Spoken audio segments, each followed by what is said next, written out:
Hello, I'm Carrie Gard, and welcome back to Tea Time with Tech Marketing Leaders. Welcome back to the show. We are at a weird time. It is Friday, 9:30 Eastern. This is unusual. We will be back at normal schedule next week at our normal 11 a.m. on Thursday. But this week I was away at the amazing Cybersecurity Marketing Con. If you have not gone and you're in cyber, definitely join the community. They're wonderful. And then next year in Austin, we're already counting down. It was wonderful. But I had to shift my whole world around because yesterday was a travel day and I was not about to push this conversation because it is timely, not tiny, timely.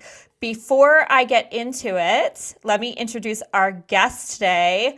I have the wonderful Vladlena Mitskaniok. I'm sure I got that wrong, and she's going to correct me in a minute. It's going to be beautiful. She is a marketing leader with over 15 years of experience in data-driven marketing, go-to-market strategy, and empowering cross-functional teams for success. Recognized for guiding marketing initiatives, enabling sales partnerships, and delivering actionable insights to drive executive decision-making. She's got a proven track record in managing both B2C and B2B campaigns with a focus on driving growth and maximizing ROI. She's passionate about leveraging data to inform strategic marketing decisions and propel organizational success in dynamic, competitive markets. Vladlena, welcome to the show. Thank you so much for having me. Hi, everyone. I'm Vladlena Mitskaniok, and I'm out here in beautiful Ottawa, Canada in month 2 of 14 months of winter. How cold is it there? It's not too bad today. We're probably just below freezing, but we do get to -40, which we're all looking forward to. Brr. Oh my gosh, I thought it was cold here with 3C. Yeah, that is -40. I stand corrected, and I'm very blessed where I am then. So if you want to come visit, February is the time to freeze yourself off a little bit. Have you grown up there? Have you always lived there, or did you find yourself there recently? I've lived most of my life here. I immigrated here from Moldova when I was quite young. So cool. Well, as somebody who's living in another separate nook of the world, it's nice to meet a friendly face of who's used to living remotely, very remotely, in a very cold spot. So I'm grateful you're here with me today and to talk about stealth mode and what it means to be a marketer before you can even market. But before we get there, I'd love to know your story of what do you do now, which we sort of hinted at, but more importantly, how did you get there? So I am heading up marketing at a stealth stage company, and we'll definitely dive into those details, but it means doing way more than just marketing. And one of the cool things is that marketing at any organization is very cross-functional. So it actually prepares you to work in a startup where you might have to put on a business hat one day and a product hat another day. I've spent most of my career in traditional marketing of some sort, usually on the digital and analytics side. As you mentioned, I actually started in B2C, but it was at a financial company that really treated itself as a software company. We built a lot of our own products. I actually helped launch a direct trade platform, a robo-advisor during my time there. So I had some product experience while I was there on the marketing side, and then went right into cybersecurity from there. One of the cool things that I get to share is I actually studied hackers in my master's program, which is why I was so interested in getting into cybersecurity. I studied how hackers use technology for activism. So I've always really stayed on that technology side of the marketing game as a result. You actually studied, what about hackers did you study? Like how they operate, what they're looking for? Tell us more. So this was in a communications degree where I had a lot of flexibility to following my own passions. And I've always been interested in technology. And this was at the time when Anonymous was really getting going. We were seeing a lot of change in activism, and then live streaming really became a big thing. And it was a lot about how activists could use modern technology from early on when they were using really initial chats to have private conversations to using live streaming mechanisms in protest for accountability. That's so cool. I have a lot more questions, but I think that might be a separate podcast that we do not have time for. So I'm going to follow up with you. We might make that happen. In the meantime, before we move on to the heart of our conversation, I'd love to know What's a challenge you're currently facing right now? What feels a bit hard and out of your control and or annoying or all of the above? I think one of the hardest challenges is knowing when to actually take the marketing hat off. As marketers, we always default to that, even when we're working on, a separate project. If we're working on a product side, business side, finance, we always kind of default to marketing. And sometimes it's not about that in the moment. So it's really learning how to bring my education and my experience from marketing into different areas, but also knowing when to remove that focus for a minute and move on to other things. Well, that is perfect timing because it sounds like you have figured out some of that considering you're doing it. So the question becomes, Vladlena, did you go into this role knowing that that would be the case and you'd have to be in different roles, or was it sort of thrust upon you and you've had to sort of figure it out? I would say a little bit of both, but in the best way.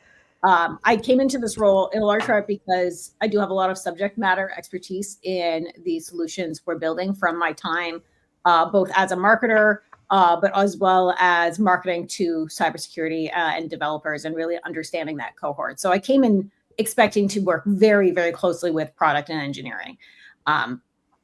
But I think there's a characteristic a lot of marketers have where we see an opportunity to get involved and we just can't help but volunteer ourselves. And that was a lot of the case here, where I really wanted to step in and be part of more than just let's talk about branding and messaging for the product that we're building, but let's actually work with our alpha and beta customers. Let's look at how we marketing and this side of the go-to-market initiative internally in our company can contribute to product specifications, to mock-ups, to working very closely with engineering on the requirements of what we're building. So definitely it was partially that there was an opportunity to step in there, and partially because I can't help but get involved. When you're obsessed with customers like marketing is, which we really are, marketers have to be obsessed with customers. We are always going to get involved in product one way or the other. In terms of being obsessed with the customer, we're gonna take a slight detour here, folks. Don't worry, I'll bring her back center in a second. But I think this is so helpful because at the conference, I actually attended a talk by Teresa Roy. It was a wonderful. She was talking about Blockbuster. She opened the conversation with Blockbuster. I mean, how could you not be invigorated right off the gate? But she was talking about voice of the customer and how she approaches it from an internal perspective. I feel like all marketers have a little bit of their own secret sauce in regards to what being obsessed with the customer means. So I'd love to hear from you, Vladlena, on what is that for you? What does obsessed with the customer mean? I think a lot of being obsessed with the customer is actually spending time with the customer is on one side, and the other time is spending time where the customer is. And I think that is a gap that some marketers still kind of have to learn to embrace. It's one thing to talk to your real customers, to have those customer interviews. It's one thing to ask for feedback, to run surveys, to look at the data of what your customers and prospects are saying.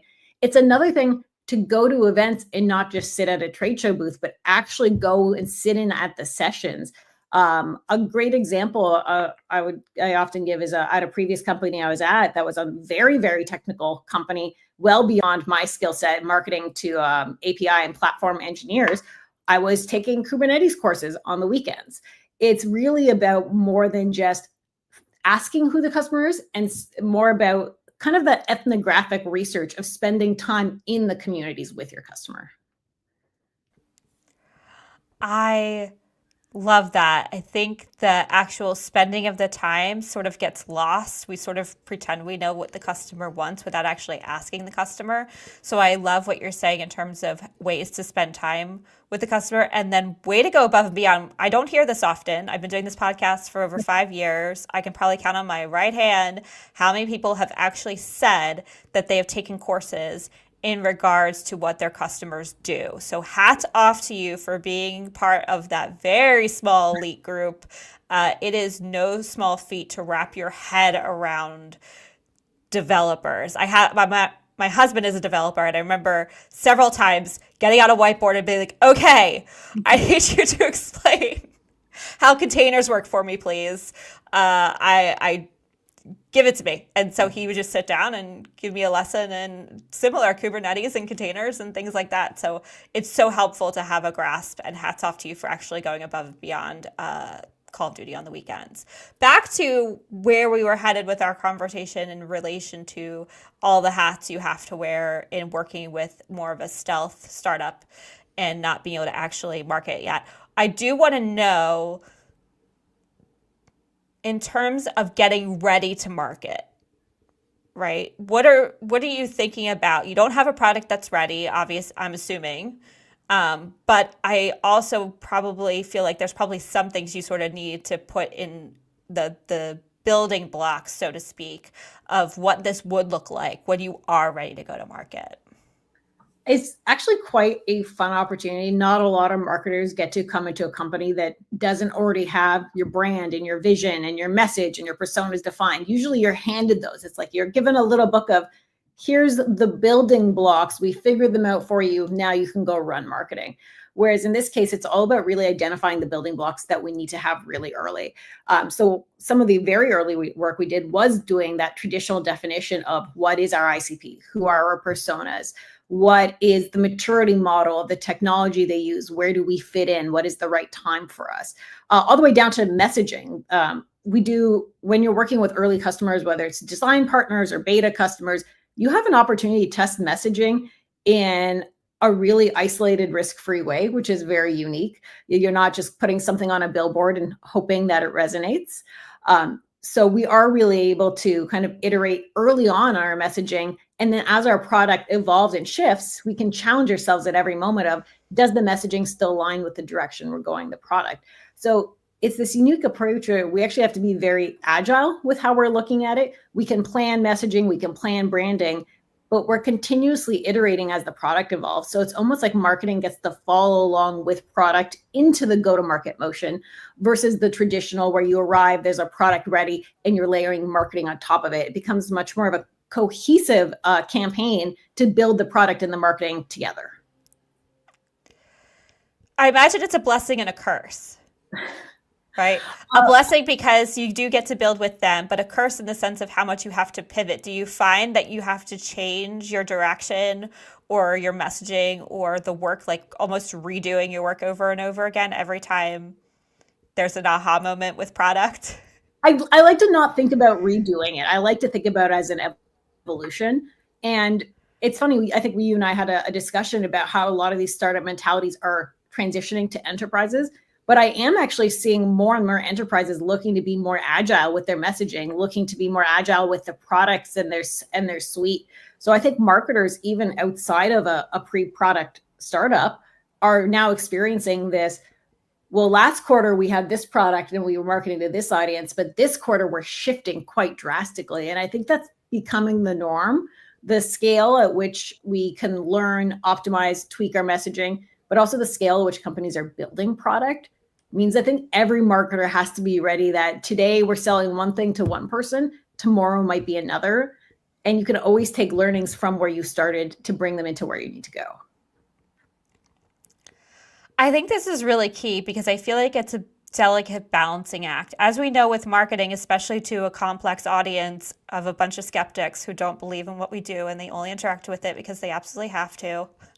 Yay, marketing to developers and IT people. It's so fun.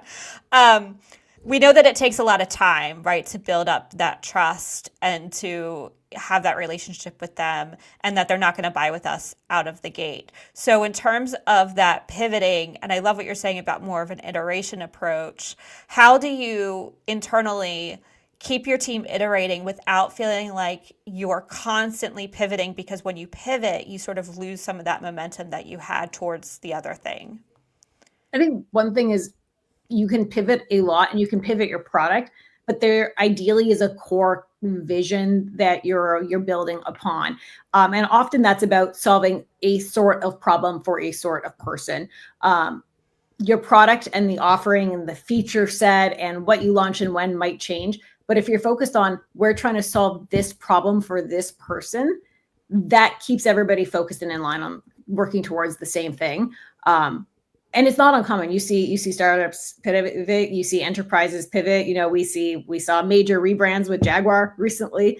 So it's not unique by any means, but it's a question of who's your audience and what are you trying to bring to them. And as long as that is always your core, you can keep everybody moving forward. You can maintain that momentum. It sounds like brand is that sort of pillar that generally never changes. Jaguar took a huge swing, and hats off to them for giving it a whirl, regardless of how it landed. There was a lot of mixed reviews about it, but they took a swing and they took it big on brand. And I think that's where we're all sort of headed in regards to brand being important. And I love what you're saying. And why I'm doubling down on it is because it sounds like it's a lot easier to pivot often when you have that always on brand messaging that is about the audience and the overarching challenge and problem you're looking to solve for them. And then the nuts and bolts can sort of move with that. But that would be the way to allow your team to pivot in a way that also keeps them grounded to something so key would be to build that brand. Are you thinking about that in regards to it sounds like from a stealth standpoint, brand is sort of where you're sitting right now of what is this going to look like when we launch and who is that audience and what is that messaging? Or are you starting to get more down through the funnel already? Or are you going to hold off on that piece until you're up and live? What's sort of the order of operations when it comes to coming out of stealth? I think you do have to look at it holistically. I think you have to come from it. Brand is a component, but I really believe in the current motion that we're seeing in the market towards GTM strategy. Brand is a component of your go-to-market strategy, and it can guide a lot of where you go with that strategy. But for your brand, you have to know who is the unique audience you want to serve. You often see startups coming out with this concept of, well, our target audience is B2B. Well, B2B is a wild, large space, right? So I think one of the things is finding your niche to some extent, at least for getting started. There's a lot of products out there that could be used by everyone, but by starting with a niche, you can actually be very successful in a market and then expand. So I think that's part of it. It's like really understanding your go-to-market strategy first and foremost. Especially in startups, one of the things you often see is founder-led sales, right? You might not have an AE right away, so you really have to build operations to sustain that as well. I've had a lot of background in operations, so we're probably a little bit ahead of the game in terms of like being able to implement our technology stack. Of course, we did start with the startup approach. Even in early days, we needed a CRM. And as a traditional marketing operations background, I'm used to, having a HubSpot, having a Salesforce, but most startups from day one are not going to have that.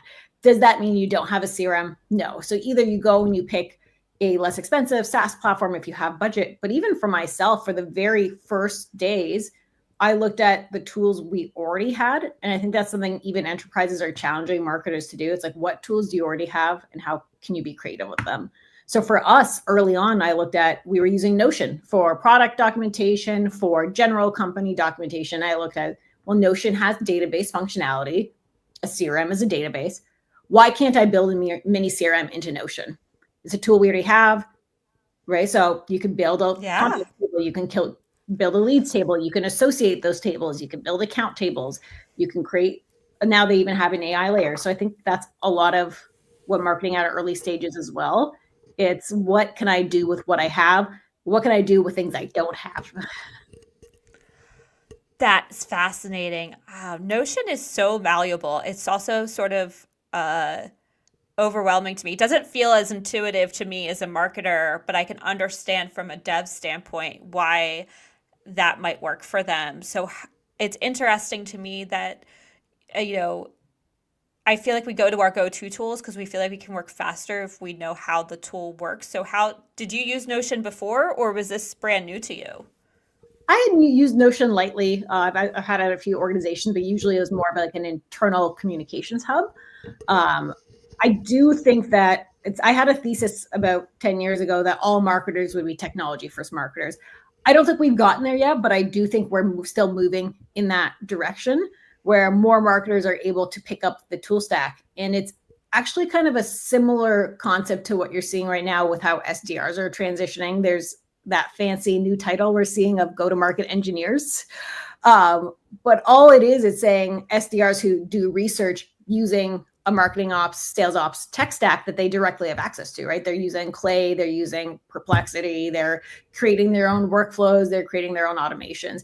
But I think marketers really have to start thinking about as being marketers and engineers as well. We can't always wait and hope to have marketing operations resources. Lovely if you do. I highly recommend companies at the right stages get ops resources, but a marketer shouldn't be scared to use a tool. In fact, they should be at the forefront. And you have AI now. I don't want to say there's no excuse, but you can go and ask Claude or ChatGPT, I want Notion to do this. How can I do that? And it'll walk you through step by step. So true. I'm a pretty advanced Excel user, but I was like trying to figure out a formula for something and I was doing it on my own. I was like, I know I could figure this out on my own, but I don't have to anymore. So I asked Chat how to create this wonky formula and it gave me like the whole thing as one line and I could stick that into one cell. But then I asked it to break it apart so that I could see the math and unfold and it did that for me too. It was absolutely wild. I was like, I'm going to be so much faster. This is wild and awesome. So yes, hats off to you for not only figuring out Notion beyond the base case of internal communication, but go to Chat and figuring out how to expand on it. I love that. And I do think, as resources get tighter and marketing budgets stay the same or decrease, we are going to have to get incredibly creative with the tool sets we have. So, peeking over your shoulder at what the devs got going on is not a bad idea. Their tools are very versatile, and I love that. In terms of, go ahead. I was going to say, it's like, historically, the build versus buy debate has been kind of limited towards, do you have a developer to build that object for you? If you want to buy a small tool, do you have a platform engineer or a DevOps person? And they would build tools for developers, right? It was the internal developer tooling. You would rarely have a developer with the capacity to build an internal tool for a marketer. But now marketers can go build those internal tools themselves. And it could be everything from even mini applications. Like you could think of like growth marketing and SEO applications of building something that you can launch as a marketer without necessarily having a full engineering team behind you. Yeah, I think it's really interesting to think about what tools are out there that do one very specific thing and then how you can stitch them together to make one system that then goes end to end. And I actually, there was a talk at Cybersecurity Marketing Con about this exact thing. They basically gave away their entire tech stack and how they have them synced up so they can really truly see the process end to end. And I think that's where we're all headed, of trying to crack that nugget of how do we see what our marketing is doing and how it's impacting the customer journey, and what are all those touch points, and giving credit where credit is due, not just to one, but to the whole collective. So yes to that. And I do think that we're in a savvier place as marketers, and the tech now exists for us to be able to do that.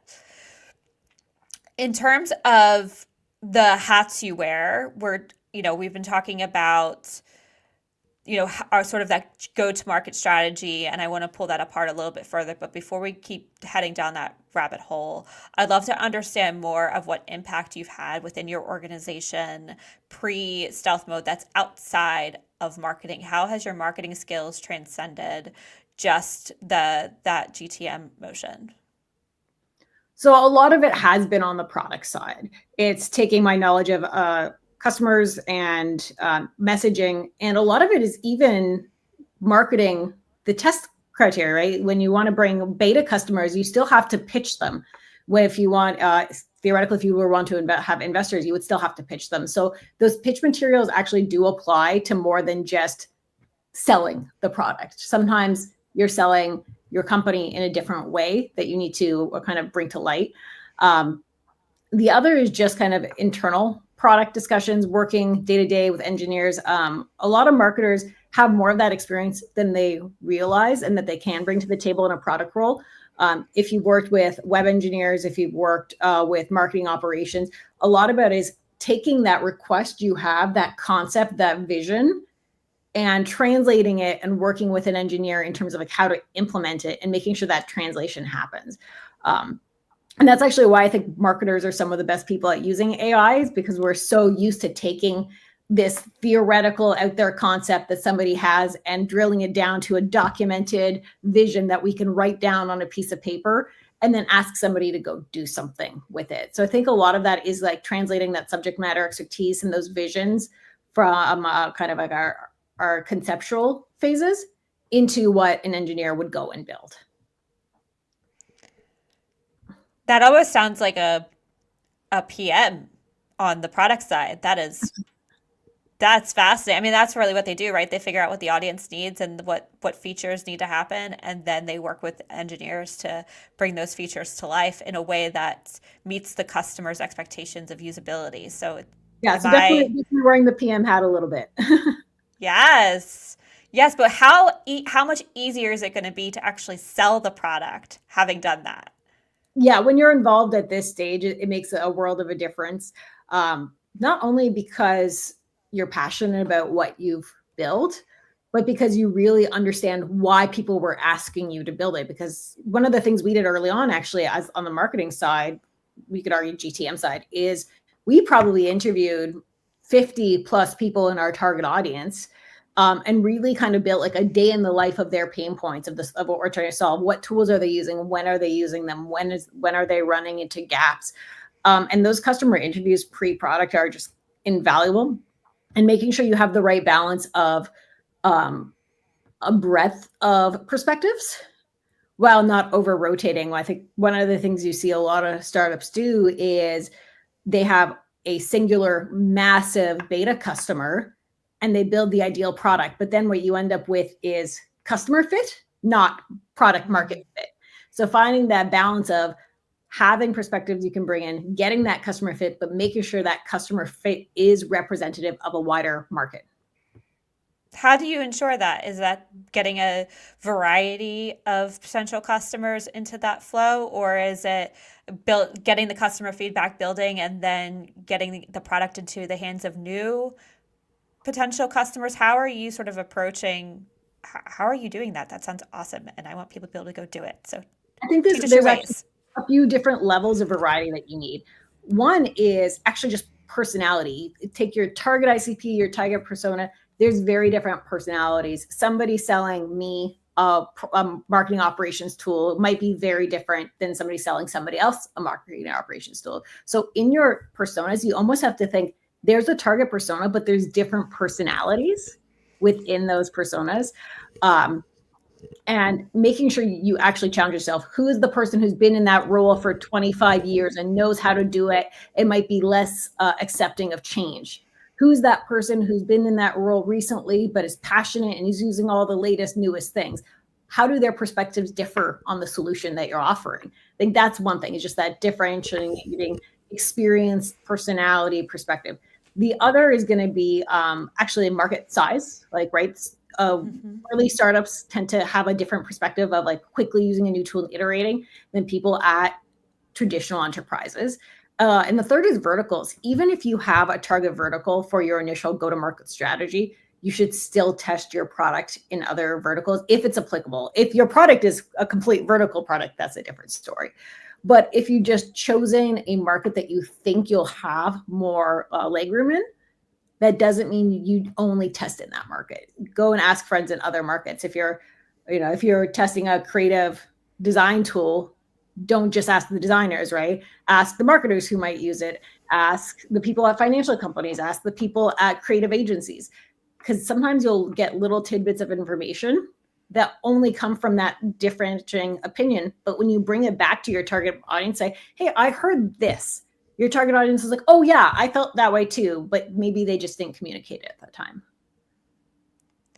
What are you trying to say, Vladlena? That we're all, human and all a bit different, and our experiences should be taken into consideration? I don't know. What an idea! I'm being totally sarcastic, but I also totally believe in what you're saying, and yes, like we get so stuck in tunnel vision on who we think this ideal customer is, and we don't really think about the breadth of who they are as individuals, from what you're saying in terms of company size and their career experience, but even to an industry, right, of whether they're in finance or whether they're an actual creative, I think is so important. You could even look at geo of where they are in the world. There's so many different ways to think about the intersectionality of these people, and we can definitely swing too far the other way and overwhelm ourselves and then not have enough qualitative data to really be able to say for definitively definitively one way or another. But I do think figuring out what those key aspects are that are going to impact the product and finding the right people is crucial, and not something we all think about. So yes to that. The other Yes to thing that. that's interesting is finding a balance of trusting the internal subject matter expertise. There's often this odd phenomenon, especially in larger enterprises, where a subject matter expert is brought in, but oddly enough, their opinion is valued less once they're brought in versus when they were external. So really thinking about, if you're bringing somebody in for subject matter expertise, make sure that you have value, but also never mistake internal subject matter expertise for fully 100% representing your audience's perspective. Even if you're part of the cohort, even if you're marketing to people like yourself, you're still not your target audience. Just like I said earlier, you can get customer marketing fit. You can easily create brand messaging that resonates with you if you were buying it, but you're not buying it, even if you're very similar to the people buying it. So it's like this odd balance of, you need internal subject matter expertise, but you can't mistake it for actually being your buyer. Yes, yes to both of those. One of the things I love to remind when I start off as a marketing leader and I'm working with founders is I love to remind them that they built the thing for themselves. You saw an opportunity to build this thing because you wanted it. What did you want it for? And really digging in with them on that as a starting point to then say, okay, how do I go find more people that were having this problem that you were having? And that might look like you, and then branching out to where all the different use cases beyond just using that person as the end all be all. So yes to that of your internal team, and especially your founder. Why did they start this thing? Why did they want it? In terms of your go-to-market strategy, I want to know more around the like how you're thinking about bringing this thing to life. Or let me ask this question first. How far out are you, do you think, of coming out of stealth mode? Do you have any sort of indication of how much time you have? Is it always changing? How do you sort of play within that space of known or unknown? I feel like that's one of those things you almost don't want to say out loud because you don't want to jinx it. Right?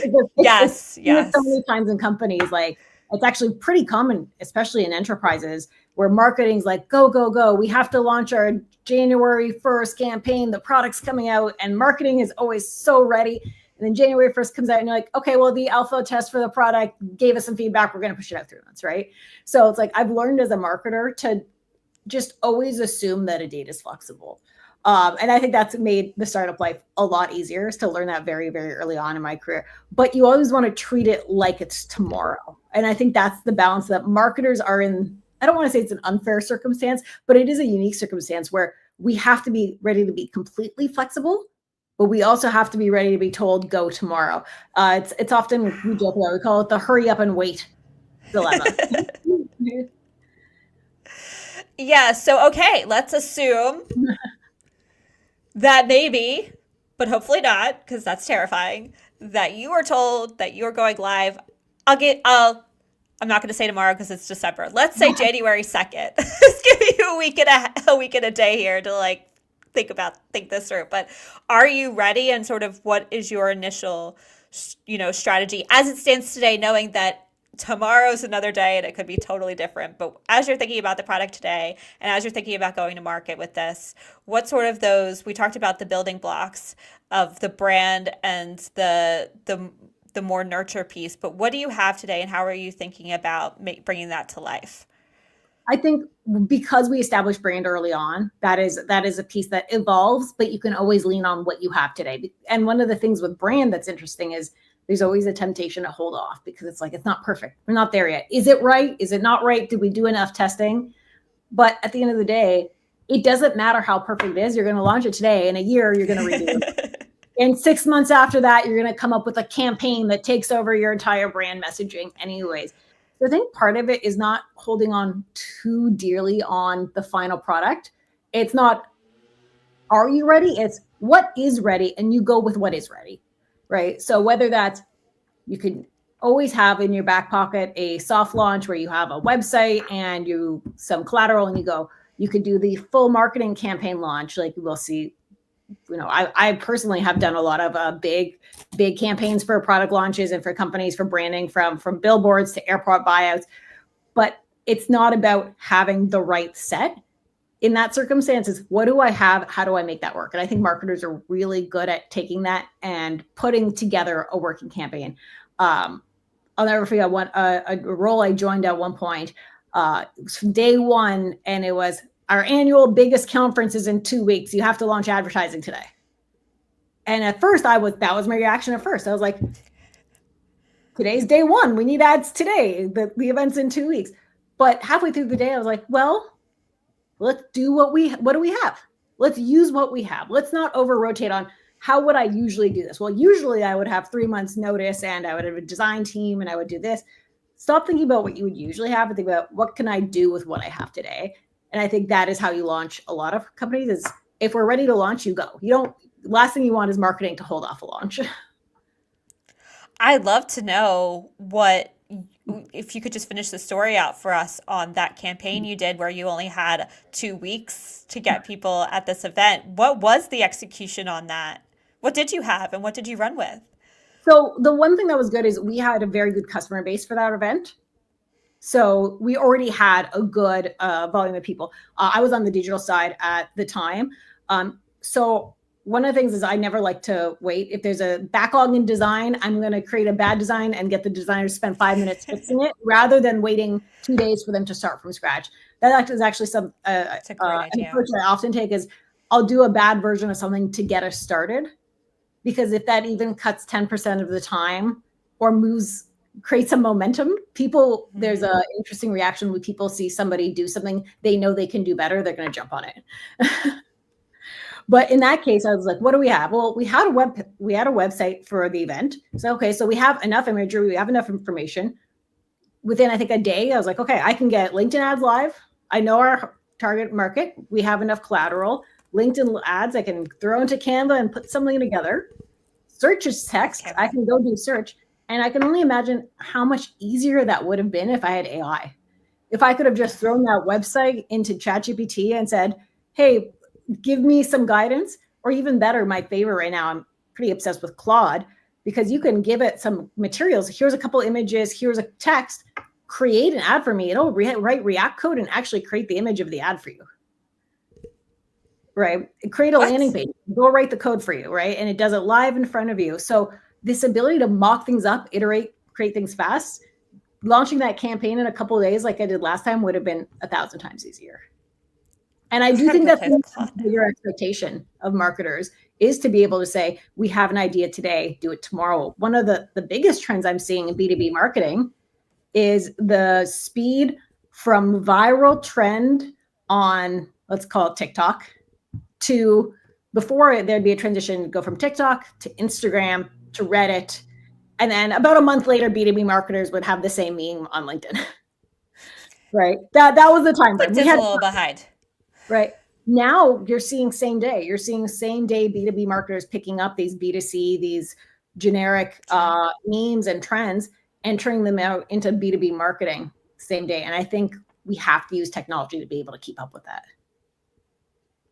Claude. It's the first time I'm hearing anybody saying that they're using it, and it sounds very different than ChatGPT in regards to the real-time aspect. Are you using a bunch of AI tools? Are those your two go-tos? What sort of I know, guys, I'm going on another tangent again, but bear with me. I just really would love to know like what AI tools you're testing out right now and what you're loving and what you are feeling like, about. I do try to use as many of them as I can, at least when I come out, to understand their fit. I think we're seeing more and more people realize it's not that one is better than the other. It's that there's a tech stack of AI tools and you're using the right thing. So for myself, I like Perplexity is a great AI search. If you need current information, that's the one kind of biggest gap with Claude is their information is still, I think, April 2024. I think it even corrected me the other day saying like, oh, we're not in December 2024 yet. I'm like, yes, we are. So it's Catching not about Claude. the most recent information, but I find its model is very powerful in terms of maintaining the context window in your conversation. So you're less frequently correcting it, reminding it, asking for iterations, and it's forgetting a previous fix. Much better for coding in my experience so far, but I'm not using the level of coding. I know a lot of people are using GitHub Code Assistant, which is supposed to be very powerful on that side of things. I like to use ChatGPT as validation. It's not my favorite to start with in most cases, but I love to throw something I had one AI come up with, and I go to ChatGPT and I say, what do you think? What would you have done differently? What outcome? So it's almost like that second opinion, kind of like a physician's second opinion. So that's what I like to use ChatGPT for. Interesting. Image generation, there's obviously Midjourney is top tier. There's no question about that. But there's more open source versions, and there's also quick ones. I have friends who aren't even in the industry who realized on Facebook search you can ask it to create pictures for your kids, and I need a picture of a cat wearing an elephant ears, and it just a second later that it's there, There right? it is. I actually often use the Bing image search. It's accessible, it's easy, it's not the most powerful, but it does what I need it to do. The built-in AIs in a lot of products I find are not quite there yet. Notion is slowly getting there. It's more helpful. Figma is launched. It's slowly getting there. I think we're going to see those pick up. And then we're seeing cool things on the coding side in terms of like V0, which is creating quick components for front-end UI really quickly. Just the other day I saw, I think it's called Lovable, which is a dev app where you can text create a restaurant app that only shows restaurants with these kind of things and let you rate it. And like, and it goes and creates you that app really quickly. So there's quite the stack. I think marketers really do need to pay attention. I've been refreshing the OpenAI video model that they just launched publicly every day to try to get an account. But if you're not playing with those as a marketer, it's going to be hard to keep up. You're no longer going to be able to wait 6 months for a video production agency. And I think within a year, you're going to have to lean on some of these tools to maintain the speed of marketing. Yes, I'm overwhelmed in a good way. In a I need to branch out kind of way. I've been very invested in ChatGPT, mostly because sometimes I feel like I got to get a handle on something before I can add to it. Especially I feel like I'm not learning chat right now. I'm learning prompting because I feel like the only way to make ChatGPT work really well is to really hone your ability to ask it the right questions in the right way and iterate on that over time to get to the best result. You can't just ask it the first time. Don't do that. Iterate on it. I spent quite a bit of time on the marketing analytics side, and one of the things I've often worked with analysts, especially those coming new into the field, is training them on understanding what a person is actually asking for. And that's something AI doesn't do well today. They're not trying to understand what your intention is, not yet. I think we're getting some improvements, but a data analyst really has to, when you ask me for the bounce rate on this specific page, what was the intention, right? Did you want to know if it was performing? Did you want to know if it was performing better than something else? Did you have an inkling that something on the page was wrong and you wanted to check it? What is your intention with that question? And that's one of those things you almost have to ask yourself as you're working with AI is not what are you asking it to do, but what is your intention? And often giving it that context makes a world of a difference. There's a big difference between saying, write me a page about this versus saying, I'm a marketer at a B2B company. I sell to this audience. I'm having this issue selling to this audience. I think we're going to solve it this way. Here's copy for a page. Help me create a page that solves that problem. So I think a lot of that prompt engineering is about building intention into the ask. Yes, the context is key for sure. It definitely does a better job when it has all the information, as much information upfront as it possibly can around why why this thing. There was a question earlier about another AI tool called Sora, Sora. Is Yes, so that something you've? that is the video AI tool I had referenced. Okay, Um, I have not gotten access to it. It just launched publicly. that's the one. After this call, I'll probably do another refresh and see if I can get in. But that image generation, video generation, that's not the only one. There'll be more that come out, but we're seeing it come out in production too. Coca-Cola's latest Christmas ad this year, I heard. they spend a lot of money every year producing it, and they used AI, and there was very mixed feedback. There were those of us, definitely Camp I'm in, who were blown away that it could even be done, that it could be done to that extent. And then there's a lot of people calling out saying it's still not quite there in terms of having that human element. Even when humans animated, there was this interesting concept, I'm sure you've heard of, like being uncanny valley. When a human animates something, it still comes across as human. When an AI animates it, we're still living that uncanny valley, that unconscious feeling that something isn't right when you watch the video. But to be transparent, I think we're going to surpass that very, very fast. I mean, yeah, deep fake alone is a step in that direction, which is sort of kind of terrifying and also awesome at the same time. And it's a great opportunity for cybersecurity companies. Yeah, for sure.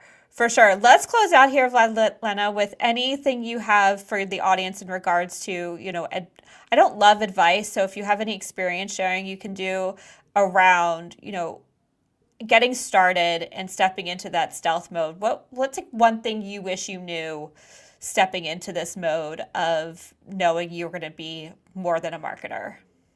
I think one of the things I wish I knew was the change of being a day-to-day operator at a running company versus at a earlier stage company. You have to really shift your mentality. When you're used to looking at what has to be done today, what fires do I have to extinguish today? Like when those are your two questions as a marketer, and then you shift into, it's not what has to be done today, but what should I be doing today? They're very different motivational methods. And that's why I think some people thrive in one and not the other. Some people really thrive in that external motivation.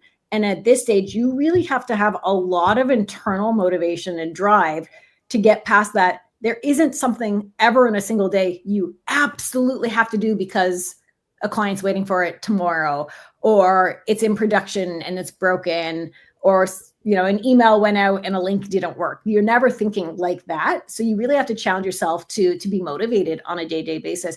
And if you can do that, if you have that drive, it is so fun, because then you get to really think creatively of, you know what, there's something I think we could do, and I have the time to go do it.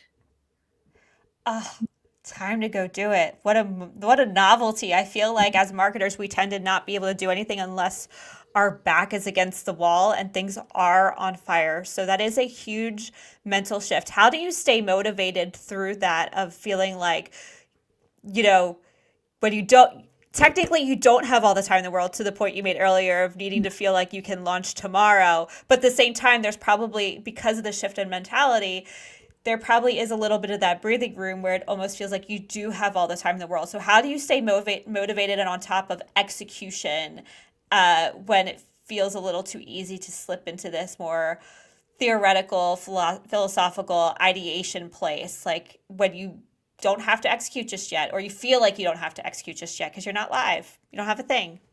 I think there's two things. One is you have to be very diligent about setting your own deadlines, even if they're not set in some sort of external factor. And then you have to actually find a feeling of reward in completing that task. If I've been writing blogs and content, I know we're not going to launch tomorrow, but I still have a goal, right? I want to write this many pieces of content for our launch, and I want to do it by this date, and almost do like even if you don't have a date set. If you have a date set, it's a little easier. But even if you don't have one, set an arbitrary what if we launch date, like we're talking about, and create that work back plan just like you would for a campaign. Because worst case, you're ready early and you get to iterate, pivot. But even more important is you actually have to be passionate about the product you're building. That's something that you often see is people go to early startups because of the fun of the startup, the concept of the startup. But it's not just the startup life you have to be passionate about. You have to be passionate about the product you're building. Because that is what's going to keep you motivated. Is what's going to spark that extra idea of something that you can work on that day that can contribute and add value. I love that. Yes, I find it really tough. I'm not going to lie.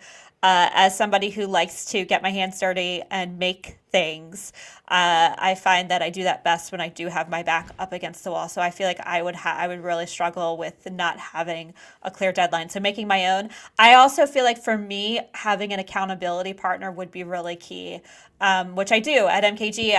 I'm my own marketing leader, but I have a PM, Avery Davis. I don't know. I can't imagine life without you. Who holds me accountable to say, you said you were going to get this thing done, and it's not. And hey, it's kind of a waterfall cascade of when you don't hit a deadline, that the people behind you can't hit their deadline. And I'm like, oh no. So there's that. For me, it's like, okay, this thing isn't going to happen tomorrow, but my piece has to happen because of all this other sort of stuff. So I think even if you're a solo marketer, part of a team, having some sort of accountability. Who would your, if you needed that, if you needed that, but you didn't have it as a like if you didn't have a marketing counterpart, right?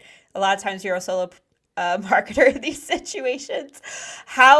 Who would that person be if you did need that as part of your organization right today? I do If you think have an accountability.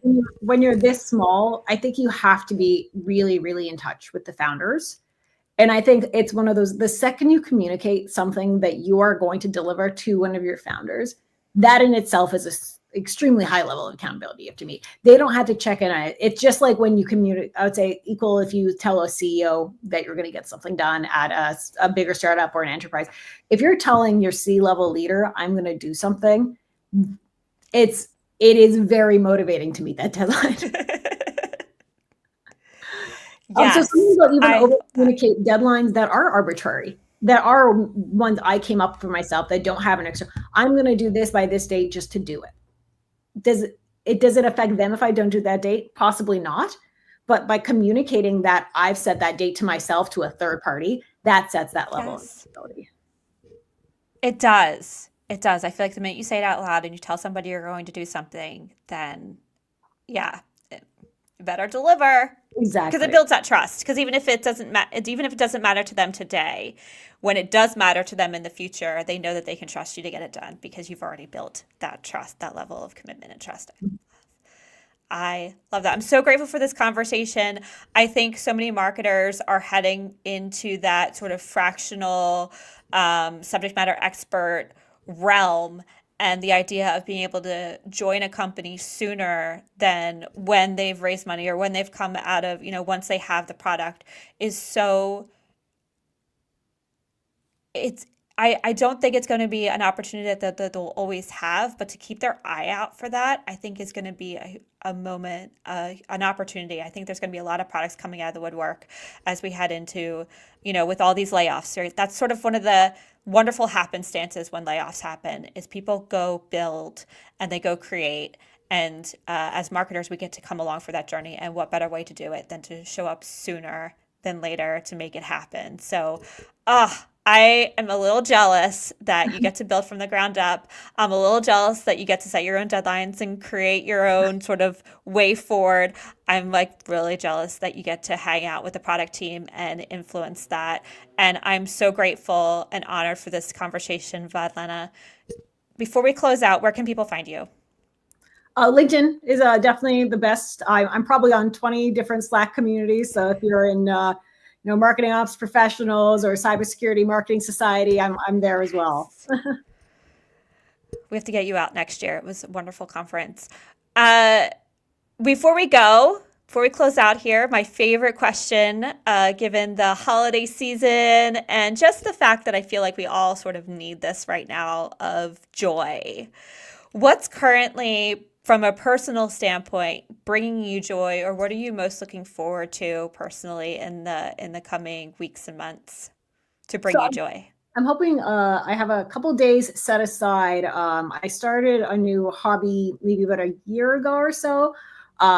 And it's an interesting hobby for me because one, it's something that involves no screens. And two, it's something that I'm not obsessed over to the point of trying to turn into like a daily thing. So I started bouldering, so like rock climbing without cables. Oh, And wow. you can't check your Slack while you're climbing a wall. So there's something very special about the disconnect that you get when you're doing an activity like that, where it's both physical, it's mentally challenging, the puzzle of how do you climb up the route, how do you, and then being able to completely turn off the day-to-day thoughts about whether it's work or life, and really hone in on the activity you're doing. But again, it hasn't become an obsession for me. So I'm not looking at how can I be the best boulder? I'm not looking to compete. I'm not looking to go every day. It's a fun hobby I can do every week or two. And it's something I'm really enjoying to try to get a couple days in over the winter holidays. I love the disconnect piece and not just about screens. I think that's important. Yes, to that. I will be doing that with my children as much as humanly possible. We are not sitting in front of the TV over the Christmas holiday. That is my mission. But what even more importantly, the brain break. Y'all, we're going to need a brain break over the next few weeks as we close out 2024 here. Take it. Find that thing where you can't think about anything else but what's in front of you. Not that you necessarily have to go bouldering without ropes. That sounds awesome and terrifying at the same time. But like for me, I play tennis. So for me, when I'm out on that court, I cannot think about anything else but that ball going back and forth because the minute it does, I have missed the ball and I look like a goofball swinging through midair. It's great. So I do think finding that thing is just so key to not just have over, this next few weeks, but what is that thing you can keep doing to get that brain break throughout the year is just so critical for our mental health, and I'm here for it. So thank you so much for sharing that with us. Thank you for being on the show, Vladlena. It was lovely to meet you. Thank you to everybody listening. If you liked this episode, please like, subscribe, and share. This episode was brought to you by MKG Marketing, the digital marketing agency with SEO and digital ads, helping you bring your brand forward for those complex audiences, those CISOs and cybersecurity practitioners out there who love to not engage with us, but know they have to. We are here to help you build that bridge and trust. Yes to that. Hats off to Elijah. Thank you, Elijah, for being my producer. I'm so grateful to you. If you'd like to be a guest, please DM me. I'd love to have you on. I am filled up through January, but I'm going to need to fill up for 2025. So let's go. Let's do it. I would love to have you. Thank you all so much. Have a wonderful, wonderful Friday, and see you next time.